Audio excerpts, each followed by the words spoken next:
Media masters ప్రేక్షకులకు ఉగాది శుభాకాంక్షలు. శ్రీ హేవలాంబినామ సంవత్సర ఉగాది శుభాకాంక్షలు.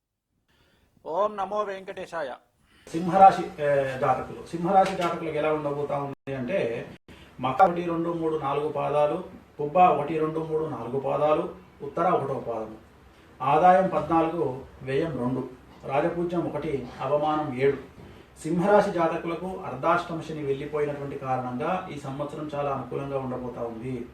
మీరు అనుకున్నటువంటి పనులన్నీ నెరవేరబోతా ఉన్నాయి.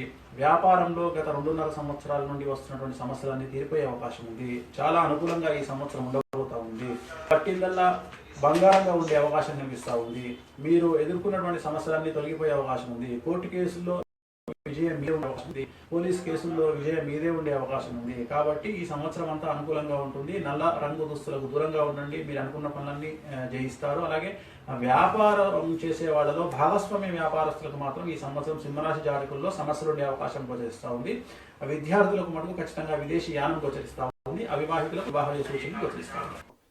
ABCMNKPRS అనేటువంటి అక్షరాలతో ఉండేటువంటి సినిమా నటులైతేనేమి, టీవీ నటులైతేనేమి, టీవీ యాంకర్లు అయితేనేమి, వ్యాపారస్తులైతేనేమి, రాజకీయ నాయకులైతేనేమి, ఎమ్మెల్యేలు అయితేనేమి, మినిస్టర్లు అయితేనేమి, సీఎంలు అయితేనేమి, వీళ్ళందరికీ కూడా ఈ సంవత్సరం సమస్యలు గోచరిస్తూ ఉన్నాయి.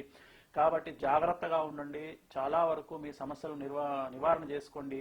త్రయంబకేశ్వర్లో నారాయణ నాగబలి అని పూజ ఉంటుంది. ఆ పూజ చేయించుకోండి, అనుకూలంగా ఉంటుంది. అలాగే తిరునల్లాల్లో శనీశ్వర స్వామికి ప్రత్యేకమైనటువంటి శని పూజ చేయించండి, అనుకూలంగా ఉంటుంది. కాబట్టి ఈ సంవత్సరం అంతా కూడా మీకు ఆ తిరుమల వెంకటేశ్వర స్వామి యొక్క ఆశీస్సులు ఉండాలని మనస్ఫూర్తిగా కోరుకుంటూ మరొక్కసారి హేవలాంబినామ సంవత్సర ఉగాది శుభాకాంక్షలు తెలియజేస్తూ ఓం నమో వెంకటేశాయ.